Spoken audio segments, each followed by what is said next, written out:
Allah kata minta tolonglah, ya, wasta'inu bis sabri, dengan bersabar, wassalah, dan bersembahyang.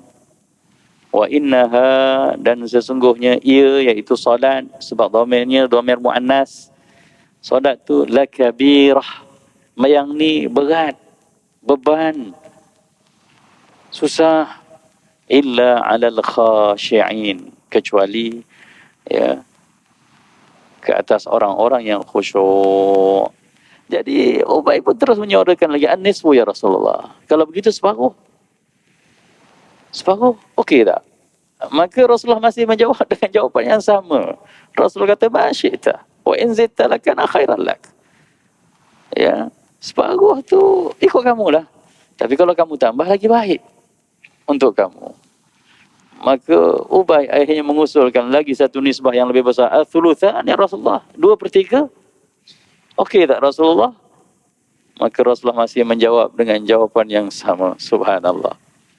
Rasulullah kata, ma syi'ta wa in zidta fahuwa khairul lak. Ikut kamu lah nak selawat banyak mana pun, tapi kalau kamu tambah, lagi baik untuk kamu. Maka akhirnya Ubay mengatakan, ya, aj'alu kulla salatin salatan lak.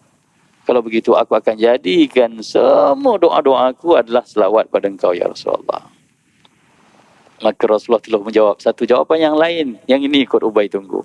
Idzan, kata Rasulullah, kalau begitu yang kamu lakukan, artinya terlalu banyak selawat yang kamu lakukan dalam hidup, kamu akan dapat dua benda. Apa Rasulullah kata? Idzan turfa'u hammuk wa tughfaru dhanbuk. Ni bahasa Arab lah. Turfa'u hammuk ni maksudnya akan diangkat segala kerisauan dunia kamu. Yang kedua, akan terampun segala dosa-dosa kamu. Subhanallah. Kita akan bicarakan yang pertama je. Turfa'u hammuk ni adalah benda yang membelenggu hidup kita. Ada orang tak sembahyang jemaah sebab apa? Risau. Kalau aku pergi sembahyang jemaah, masa aku nak cari kerja tak sempat kan? Betul tak? Ramai orang tak sembahyang subuh jemaah sebab apa? Nak punch card. Itu umum. Itulah yang umum. Kerisauan. Dalam hidup kita ni tuan-tuan, yang menghalang kita banyak melakukan kebaikan atau berjaya untuk jadi hamba Tuhan adalah kerana risau-risau dunia ini. Ya. Kadang-kadang seorang ni pangkatnya sama, gajinya sama, tapi kenapa seorang boleh sembahyang sempurna, yang seorang macam tak sempat sangat. Yang membelenggu dia hanya umum. Sebab tu perasan tak? Kita ada doa ni. Allahumma inni a'udzubika minal hammi wal hazan. Minal hammi wal hazan. Itu doa Rasulullah tu. Dan ada satu riwayat Rasulullah selepas sembahyang pun Bismillahirrahmanirrahim. Ya, bismillah, Rasulullah kata. Kemudian di ujungnya Allahumma adzib annil hamma wal hazan. Rasulullah akan sebut lepas beri salam tu minta berlindung daripada humum dengan hazan, kesedihan. Dalam doa Rasulullah tu, saya terjemahkan sedikit dulu. Ada dua benda yang Rasulullah kata yang akan membelenggu hidup manusia. Yang pertama, ham. Ham ni kerisauan, benda belum jadi. Sedih, risau tentang benda belum jadi. Yang hazan pula, sedih tentang satu benda yang dah jadi. Pesan tak dalam hidup kita? Ya, kita belum lagi buat apa-apa. Bangun pagi, ini kan tak sempat ni kan, tak semayang lah. Ya, tak pergi masjid lah. Dan akhirnya apa? Berlakulah kerisauan tu menggagalkan kita. Sedih bila mana satu benda dah jadi. Sampai pejabat, Allah tak sempat pula. Dah kata dah, memang tak sempat sungguh. Jadi dua benda ni penghalang kebaikan. Ya. Ada orang dah mati isteri dia kan. Kan dia sedih. Itu normal. Tapi jangan sampai membelenggu kehidupan kita. Ada orang mati suami, kemalangan, musibah. Itu semua wajar sedih. Tapi jangan sampai membelenggu kehidupan. Dalam hadis yang Rasulullah kata menjanjikan siapa banyak selawat tadi, Allah akan angkat kerisauan. Sebab inilah benda pertama yang akan menghalang banyak hidup kita daripada bahagia. Risau. Risau ni perlu. Tapi dalam batas untuk kita mengurus. Bukan sampai membelenggu hidup kita. Ya, anak masih kecil kita dah risau. Anak saya ni besok macam mana lah. Ya. Tak tahulah besok ada kerja ke tak aja. Kan kerisauan rakyat Malaysia sekarang ni. Rumah dah makin mahal. Kehidupan kita berjalan. Rezeki kat dunia ni Allah jamin daripada dulu. Daripada mula. Kita hanya perlu bergerak. Sebab tu ada doa yang Nabi ajarkan. Ya. Ya Hayyu ya Qayyum bi rahmatika nastaghith wa min adzabika nastajir aslih sya'nana kullah wa la takilna ila anfusina tarfata ain. Baikilah urusan hidup kami semua ya Allah, jangan biarkan kami ni bergantung pada diri kami sendiri walaupun sekerdip mata. Allah tak lagi. Tu kita gantung diri kita lah tu. Akhirnya membelenggu kehidupan kita. Risau ini, risau itu. Rasulullah tak bagi kita banyak risau. Sebab dunia memang begini. Sebab apa tak boleh risau? Sebab memang awak duduk kat dunia, tempat ni memang banyak kerisauan. Jadi tak boleh dilayan dengan hanya membelenggu kita benda-benda yang merisaukan kita. Habis kena buat apa? Doa, bergerak, bertindak, berbuat. Apa yang berjaya kita susuli dengan kesyukuran. Apa yang tak berjaya kita hadap dengan kesabaran, redha. Itu je sifir kali-kali dunia. Yang kita nangis lama-lama, yang kita termenung lama-lama. Kenapa? Memang dunia kat sini. Tempat dia. Ad-dunya darul bala' wal imtihan. Dunia ni negeri tempat kita terima bala' dan tempat kita diuji. Maka Rasulullah bagi azimat. Tangkal dalam hidup kita ni apa dia? Salawat. Banyakkan salawat. Tu Rasulullah kata, Ubay kata banyak mana? Sampai Rasulullah kata lagi banyak, lagi baik. Siapa yang banyak salawat akan dapat dua benda. Pertama, risau dia tentang dunia kurang. Dia bukan tak ada musibah, tapi dia boleh handle dengan tenang. Dan itu je masalah kita. Kita bukan tak ada duit. Kita ada duit. Bukanlah kita kaya, kita akan menyelesaikan semua masalah. Tak. Masalah bukan hanya dengan duit. Masalah orang menyampah dengan kita pun, kadang-kadang lagi buat benda kita tak datang masjid sampai. Jadi pengurusan. Sebenarnya selawat ni terlalu hebat sebab apa? Satu je. Satu benda yang besar dalam selawat ni sebab kita sebut nama Muhammad itu. Rasulullah itu. Nabi Allah itu. Dia itu kekasih Allah. Bila kita sebut nama kekasih Allah, ya, malah kita doakan lagi kekasih Allah. Subhanallah. Akan terangkat, ya, hijab-hijab di antara kita dengan Tuhan. Allah terus nampak kita. Sebab tu dalam doa permintaan kita, Nabi ajar agar sebut nama dia. Kan dalam selawat doa apa? Alhamdulillahirabbil wassalam. Itu selawat itu. Kemudian di hujungnya apa? Wassallallahu ala sayyidina. Selawat lagi sebab apa? Dengan selawat doa kita diperhatikan Allah. Dengan selawat yang kita faham nama ni nama besar kekasih Allah. Dia tu syahadah tu. La ilaha illallah Muhammadur Rasulullah. Sebelah nama Allah. Subhanallah. Jadi banyakkanlah selawat. Selawat. Siapa yang banyak sangat hidupnya kurang lancar, masalah, tak tenang. Jangan mengadu kat Facebook, jangan mengadu kat Instagram, mengadu kat Tuhan. Dan utus selawat sebanyak mungkin. Semoga Allah merahmati kita. Hadirin yang berbahagia, sidang jemaah yang dikasihi, Allah Subhanahu wa taala pernah menyebut begini dalam surah Al-Baqarah ayat 145. Allah kata, A'udzu billahi minasyaitonir rajim, wasta'inu bis-sabri was-salah wa innaha lakabirah illa 'alal khashi'in. Allah kata, minta tolonglah, ya, wasta'inu bis-sabri, dengan bersabar, was-salah, dan bersembahyang. Wa innaha, dan sesungguhnya ia, iaitu solat, sebab dhamirnya dhamir muannas. Solat tu lakabirah, yang ni berat, beban, susah. Illa 'alal khashi'in, kecuali, ya, ke atas orang-orang yang khusyuk. Ada beberapa perkara, tapi saya nak fokus tentang solat itu berat kat situ. Pertamanya Allah kata minta tolong dengan Allah ni dengan cara bersabar dan solat. Sabar ni tiga bentuknya. Sabar di atas taat supaya Allah Subhanahu wa taala terus merahmati kita. Ni kalau tak sabar tak datang kuliah ni dak. Sabar ni tuan-tuan. Ya, sabar. Ya, melaksanakan taat. Orang puasa tu Nabi kata as-sabru as-siyamu nisfus sabar. Siapa nak latih diri dia bersabar, puasa. Sebab tu pahala puasa ni terlalu besar. Sebab padanya ada sabar. Yalah kalau tak sabar kita makan dah lah. Kan? Jadi sabar yang pertama yang paling besar melaksanakan taat. Ya, datang solat jemaah, hujan-hujan jenis sejuk, kalau cuti, ya. Orang Hindu pun dah balik cuti dah ni. Semalam je dia gaya. Kan, dia orang pun dah tidur, kita pun tidur sedap ni. Hujan pagi. Tapi datang sebab sabar. Yang keduanya sabar di atas meninggalkan maksiat. Semoga Allah Subhanahu Wa Taala tidak murka pada kita, tak marah pada kita, terus merahmati kita. Sebab tu kita sabar. Kalau tak sabar, benda macam-macam kita dah kedah lah. Ya, kalau tak sabar, kita langgar je orang, ya, potong queue ni. Tu sabarlah tu. Ya, tak buat kan, tak buat. Kalau tak sabar, ya, kita dah cari jalan penyelesaian, kita tumbuk je orang tu, tapi kita tak buat. Jadi ini sabar-sabar ni hanya boleh dibantu bila mana kita kuat bertauhid dengan Allah. Dan yang ketiganya, sabar di atas segala musibah.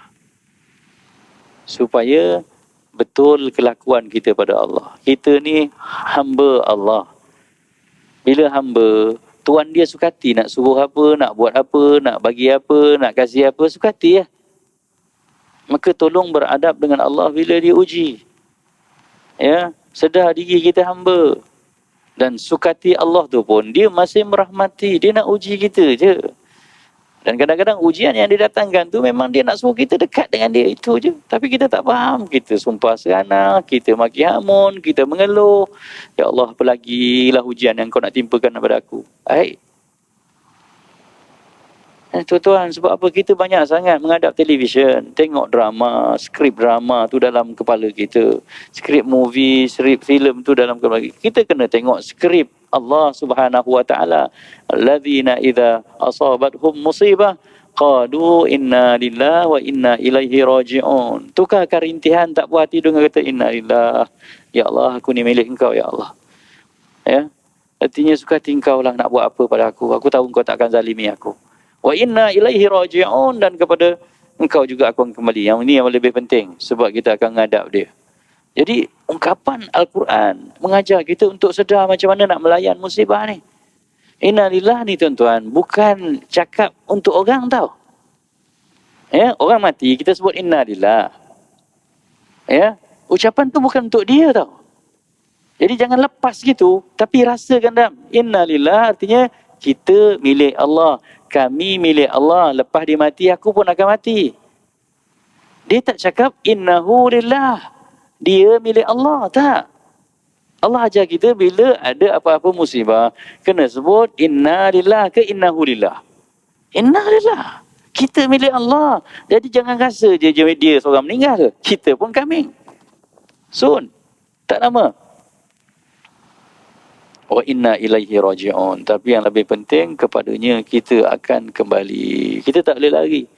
Kita kurang ajar dengan Tuhan, tak reda, tak sabar dengan Tuhan, kita kena ngadap dia. Hafsah tak sabar sangat? Hafsah teruk sangat ke ujian kita ni? Ya, sedangkan ada orang yang lebih diuji teruk daripada kita. Tapi kerana sabar, pernah tak dengar hadis macam mana seorang yang paling teruk hidup kat dunia ni? Dia teruk sangat, tak tahu nak bangga. Dalam hadis tu digambarkan orang yang paling teruk tapi dia sabar, akhirnya dia masuk syurga. Tak tahu, rasanya bukan kita. Orang paling teruk mungkin lah. Saya bayangkan dia lahir-lahir dah cacat. Mak ayah tinggal tepi jalan. Ya, ada orang kutip letak kat mana-mana. Ya, makan pun ala kadar sangat lah.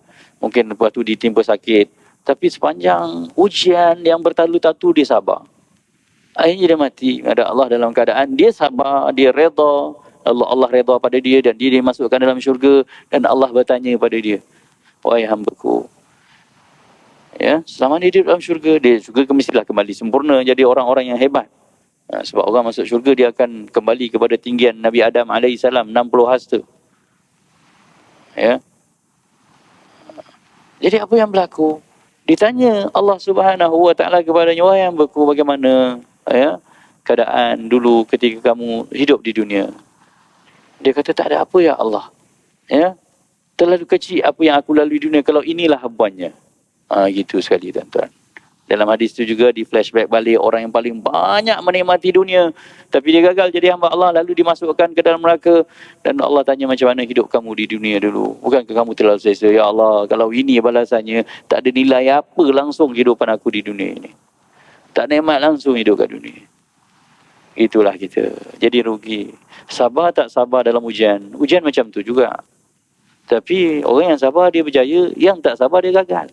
Yang mengarung-arung, yang memaki hamun, yang merintih tak sudah-sudah, ya, yang sindir-sindir Allah, ya, apa lagi ya Allah nak timpakan ujian pada aku. Boleh ke cakap macam tu tuan-tuan? Ya, tengok drama. Jadi siapa yang tulis skrip drama, skrip filem ni tolong pindalah skrip-skrip begitu. Merosakkan gaya hamba kita dengan Tuhan. Ya. Saya serulah dapatkan kawan tulis skrip drama apa semua, ajarlah masyarakat benda-benda yang betul. Jangan ajar benda-benda yang tak betul. Akhirnya jadi perangai kita dengan Tuhan pun tak tepat. Itu dia sabar. Wassalah. Minta tolong dengan sabar dan sembahyang. Sembahyang ni apa? Ini bulan Rejab. Bulan yang anugerah solat. Sembahyang ni anugerah tuan-tuan. Sembahyang ni dua kata dasarnya. Sama ada tuan-tuan ambil salla yusalli salatan ataupun wasala yasilu silatan. Sembahyang ni kalau ikut bahasa Arab, dia punya root dia, kalimah dia, dia akan merujuk sama ada doa ataupun hubungan. Kalau solah, ya, maksudnya doa. Ya, tapi kalau silah, dia akan jadi hubungan. Silaturahim. Maka dua-duanya betul. Seorang yang solat, dia akan berdoa dengan Tuhan. Tadi kan kita kata, Rabbighfirli warhamni ihdinas siratal mustaqim, Allahumma hdini fiman hadait. Doa semua. Dan orang yang solat juga memang berhubung dengan Tuhan. Kita ngadap dia kan. Kita besarkan dia, Allahu Akbar. Kan kita berhubung. Tak sedar lagi. Kan kita cakap tadi, wajjahtu wajhiya lilladzi fataras samawati wal ardh. Aku hadapkan wajahku ini kepada Tuhan pencipta langit dan bumi. Tak sedar. Itulah perhubungan. Dan hubungannya sangat rasmi, intim, hadap muka. Dan tak mengalih pada yang lain. Tapi sayangnya, bila mana benda tu tak dirasai. Illa alal khashi'in wa innaha lakabirah. Solat akan terus jadi beban, susah, payah. Jadi tanggungjawab yang hanya dilepaskan kerana dengan slogan, kalau tak sembahyang masuk neraka pula. Bukan begitu. Sembahyang bukan token untuk selamat daripada neraka saja, bukan. Ya. Sebab tu Allah pujuk kita, benda tu akan jadi mudah kalau kamu khusyuk. Subhanallah. Jadi inilah benda yang membelenggu hidup kita bila mana kita terus menerus solat tapi tanpa feel apa itu solat. Itulah dia khusyuk. Beban. Sebab tu ada anak-anak kita yang solat juga tapi semayangnya asal semayang laju-laju. Ya. Sebab slogannya begitu. Memang kita tanya kenapa semayang? Semayang kan masuk neraka pula. Allah jahat sangat ke Tuhan kita. Sampai orang yang tak semayang je, ana nak tak. Semayang ni sebenarnya tuan-tuan, untuk menjadikan kita selesa hidup di dunia. Di medan ujian ni, medan pertempuran ini. Sebab dia keperluan. Keperluan. Semayang. Ya, khusyuk ni apa? Khusyuk ni ingat Allah Subhanahu Wa Taala dan semayang. Dan benda tu patut berlaku. Dan tak wajar tak berlaku. Sebab apa? Dalam semayang apa kita cakap? Mula semayang dah kita kata Allahu Akbar. Dan sepatutnya rasa hati kita apa? Besarkan Allah. Tapi kadang-kadang ada orang semayang Allahu Akbar tapi tak ada Allah langsung dalam hati dia. Yang hanya berlalu nanti macam-macam program hidup dia lepas ni nak pergi apa pukul 10 nanti kan nak pergi kenduri ni buat apa, nak ikut jalan mana. Dia selesaikan dalam semayang subuh dia. Tak boleh tuan-tuan. Itu bukan semayang yang betul. Ya. Sembahyang kan kita dah ngadap dia. Kita sebut dia. Ya, kita kata wajah tu wajhiya lilladzi fataras samawati wal ardh. Aku hadapkan wajahku ini kepada Tuhan pencipta langit dan bumi. Tapi kenapa ngadap muka je, hati kat mana? Kemudian kita rukuk, kita sebut subhana rabbi, maha suci Tuhanku al-azim, yang maha besar. Tapi tak pernah rasa. Sebab tu di antara feel rukuk itu, ya, adalah ketundukan, persembahan tunduk akur pada Allah yang kita tak buat pada makhluk lain. Tapi sayangnya semua tu tak diisi dengan rasa. Sebab tu sembahyang kita gagal memberi tenang pada kita. Bila Allah kata, ya, innani anallah. Dalam surah Taha yang 14, Allah kata, innani anallah. Sesungguhnya akulah Allah. La ilaha illa ana. Kamu tak ada Tuhan selain aku. Kamu tak ada Tuhan sembah selain aku. Fa'budni, maka sembahlah aku betul-betul. Wa aqimis salata li dhikri, dan dirikanlah solat untuk ingat aku. Tujuan solat memang untuk ingat Allah, tuan-tuan. Bukan saja-saja datang lepas tu balik, ya, cukup 4 rakaat kita beri salam dah tak ada apa-apa. Bukan. Dan masih ada benda yang tak betul kalau kita solat tanpa peduli khusyuk. Ya. Tanpa peduli khusyuk ni satu benda yang masalah. Ada orang yang dah sembahyang 40 tahun, 30 tahun, tapi dalam waktu dia solat, dia tak pernah ingat Allah pun. Walaupun mulut dia akan sebut Allah Maha Besar, Allah Maha Besar, Allah Maha Besar. Ini kan Allahu Akbar. Kat sana Allahu Akbar. Turun lagi Allahu Akbar. Naik lagi Allahu Akbar. Beri salam Assalamualaikum warahmatullahi, Allah juga ujungnya. Tapi tak ada Allah. Ini satu benda yang tak betul, tuan-tuan. Tak betul. Mana mungkin betul kita sebut satu benda di hadapan Tuhan yang memang kita hadap dia, tapi kita tak ada rasa kita bersama menghadap dia. Anta'budallaha ka'annaka tarah. Sepatutnya, kata Nabi, orang yang betul-betul solat ni, ihsan, terbangun. Kamu sembah Allah seolah-olah kamu nampak dia. Tapi Rasulullah bagi tips, memang susah nampak Allah. Wa in lam takun tarah. Kalau kamu tak boleh nampak dia, fa innahu yarak. Kamu yakinlah dia tengok kamu. Itulah perasaan yang patutnya kita bawa. Kita tengah menghadap Allah. Orang yang perasan dia diperhatikan oleh Allah, dia tak akan buat kelaku-kelaku yang pelik dalam solat. Yang tengah sembahyang, Allahu Akbar, Allahu Akbar kabira, alhamdulillah. Uri hidung, tengok jam, tengok kipas. Allah tengok kamu tu. Wajjahtu wajhiya lilladzi fatara as-samawati wal ardi. Sama macam ampun tuanku, beribu-ribu ampun, sembah, patik, harap diampun. Kat istana, tuan-tuan datang istana, menghadap raja, tuan-tuan akan sebut macam tu. Ya, boleh tak sambil ya mengangkat sembah menghadap tu, tuan-tuan kuih hidung. Ampun tuanku, beribu-ribu ampun, sembah patik, harap diampun. Try buat. Kita tak akan buat. Sebab apa? Sebab kita sedar kita kat istana. Kenapa kita buat kat Tuhan kita? Sembahyang goyang-goyang, sembahyang. Sebab tak sedar kita menghadap dia. Dan selagi mana kita tak sedar ingat Allah, tak sedar menghadap Allah, tuan-tuan, kita tak akan dapat apa yang Allah kata, ala bizikrillahi tatma'innul qulub. Ya. Sembahyang tadi tujuannya apa? Wa qimis solata li dzikri. Dia macam sifir kali-kali, tuan-tuan. Dirikanlah sembahyang untuk ingat aku. Kalau kita tanya kenapa nak ingat Allah, Allah kata ala bizikrillahi tatma'innul qulub. Ingat Allah ni menenangkan hati. Subhanallah. Kenapa nak perlu tenang hati? Tanya lagi. Tak apa kita jawab. Tuan-tuan, dengan tenang je kita boleh hadap dunia ni. Kalau tak tenang, habis semua benda akan jadi huru-hara. Dan kerana ada sebahagian daripada kita yang tenang lah, kita kurang huru-hara. Bayangkan tengok kat traffic light tu, berapa ramai orang yang tak tenang. Ya. Lampu kuning mana ada orang berhenti kat Malaysia ni. Siapa berhenti tu bukan orang Malaysia lah tu. Dia mesti redahnya laju.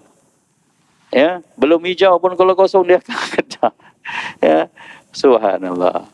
Tapi sebab ada beberapa orang yang ikut disiplin, maka patut kemalangan dah berlaku, dia mengalah. Itu ketenangan. Suami isteri memang sama tak puas hati, tapi ada suami yang tenang, sabar, lalu tak ramai yang bercerai ke tidak? Ya, bertimbun-timbun fail tuntutan cerai itu berlaku. Ya. Ayah-ayah yang penyabar, yang tenang. Ya, kalau tidak, kalau ikut balas dendam, dulu aku mau macam kau memang kena lempang yang ngatuk. Tapi kita jadi ayah-ayah yang sabar dan tenang.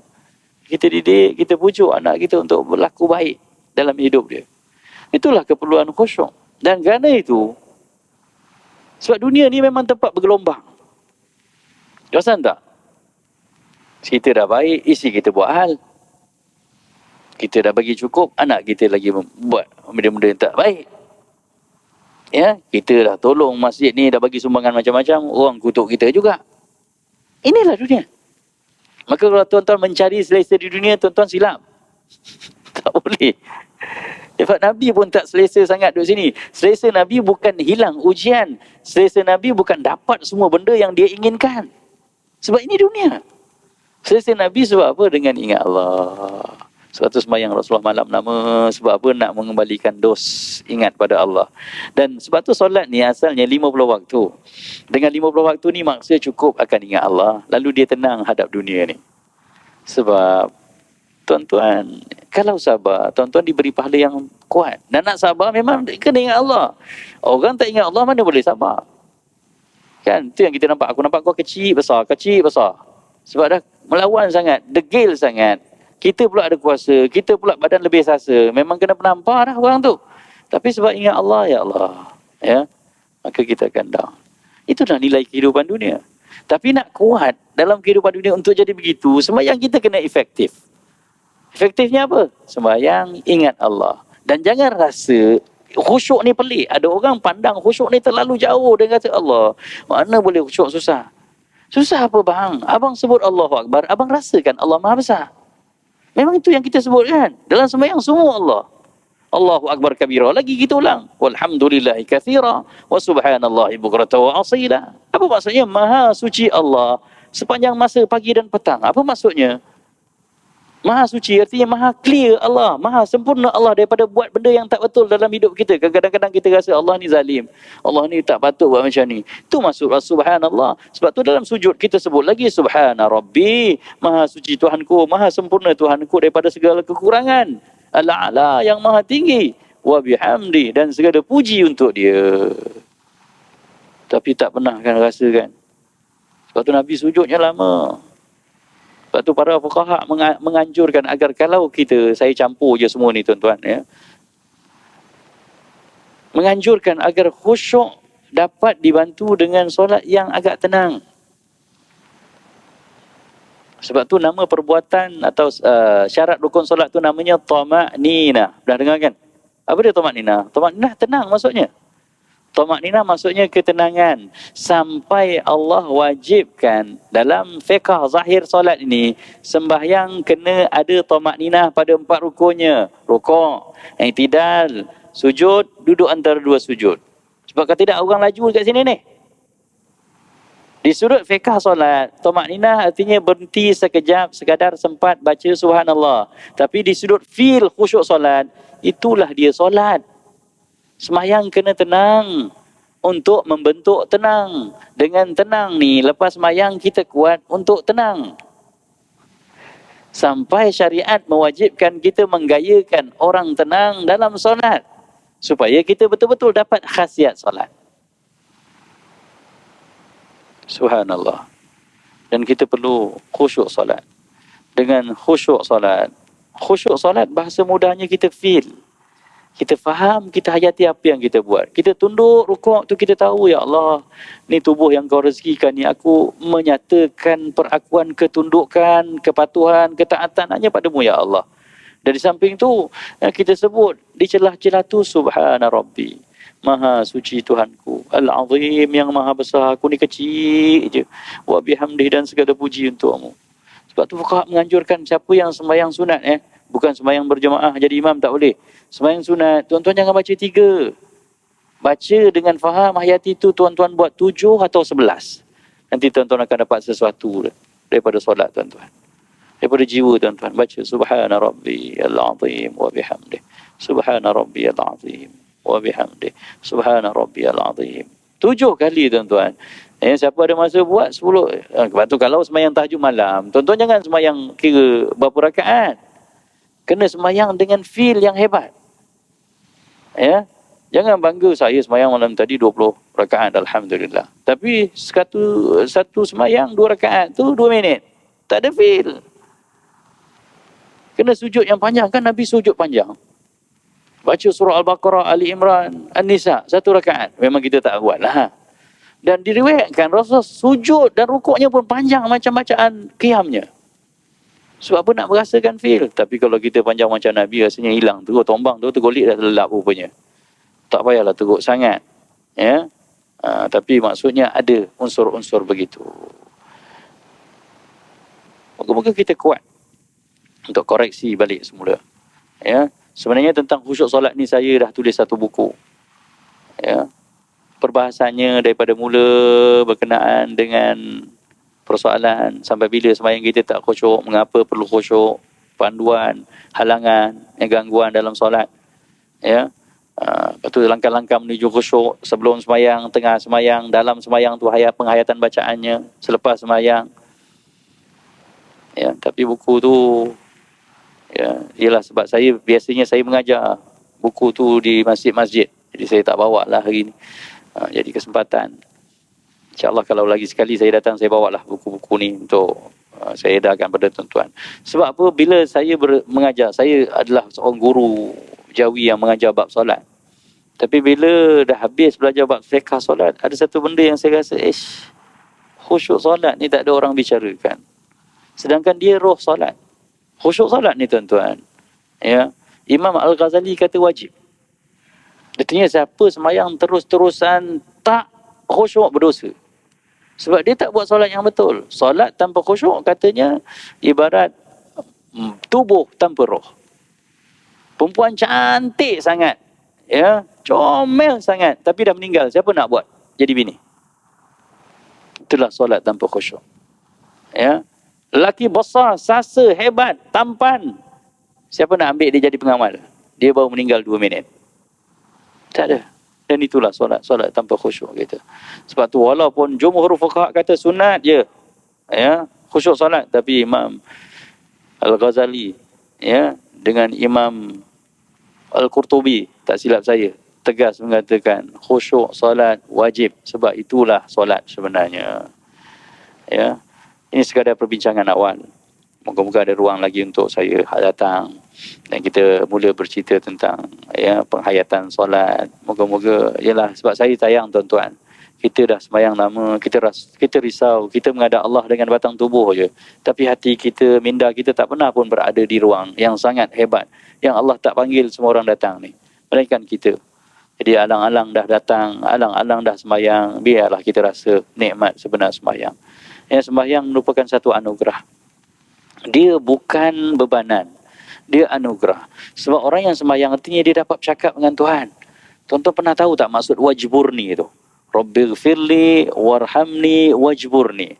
Wajburni maksudnya, ya Allah, tampunglah kekurangan aku. Aku ni cepat marah, ya Allah. Dengan solat yang kita hadap dan kita sebut wajburni, moga-moga aku ni jadi orang penyabar sikit. Aku ni kuat nafsu, ya Allah, maksiat tak sudah-sudah. Ya, wajburni. Allah rahmati kita. Tapi sayangnya kita baca, kita tak pernah faham, tak pernah hayati.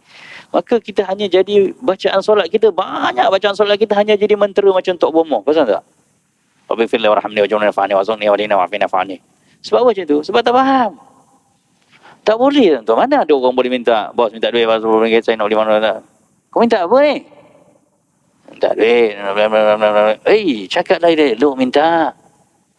Cakap elok-elok tak boleh ke? Sebab tu orang yang khusyuk, dia akan layan solat dia macam dia mencicip mi bandung muar yang dia minat tu. Sikit tu. Tu. Kita sepatutnya solat baca macam ni. Rabbighfirli warhamni wajburni warfa'ni warzuqni wahdini wa'afini. Itu solat. Alhamdulillahi Rabbil Alamin Ar-Rahmanir Rahim. Itu solat. Bukan alhamdulillahirrahmanirrahim ar-rahmanirrahim. Amin Allah Akbar. Itu marah Allah. Dalam kau suruh semayang, aku semayang jugalah. Itu feel dia. Tak baik tuan-tuan. Memang tak baik.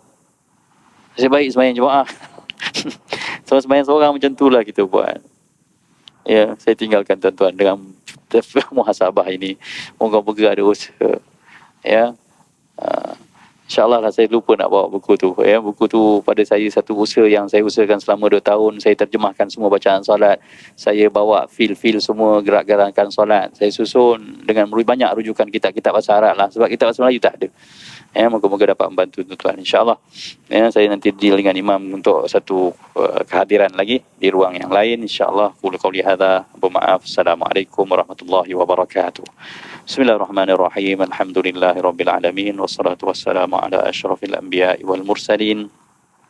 سيدنا محمد وعلى آله وصحبه أجمعين. اللهم ارزقنا متابعة النبي محمد صلى الله عليه وسلم أولا وآخرا وظاهرا وباطنا وقولا وفعلا وعبادة وصلاة وخشوعا وعملا صالحا. اللهم لا تفرقنا إلى عن ذنب مغفور وعيب مستور وتجارة لن تبور برحمتك يا عزيز يا غفور يا عالم ما في الصدور أخرجنا يا الله من الظلمات إلى النور. وصلى الله على سيدنا محمد وعلى آله وصحبه وبارك وسلم. Alhamdulillah Rabbil Alamin. Kita sudahi dengan tasbih kafarah dan suratul Asr. Subhanallah wa bihamdih, subhanakallahumma wa bihamdik, asyhadu an la ilaha illa ant, wa nastaghfiruka wa natubu ilaik. Bismillahirrahmanirrahim. Wal 'asr. Innal insana lafi khusr illa alladhina amanu wa 'amilus solihat wa tawassaw bil haqq wa tawassaw bis sabr.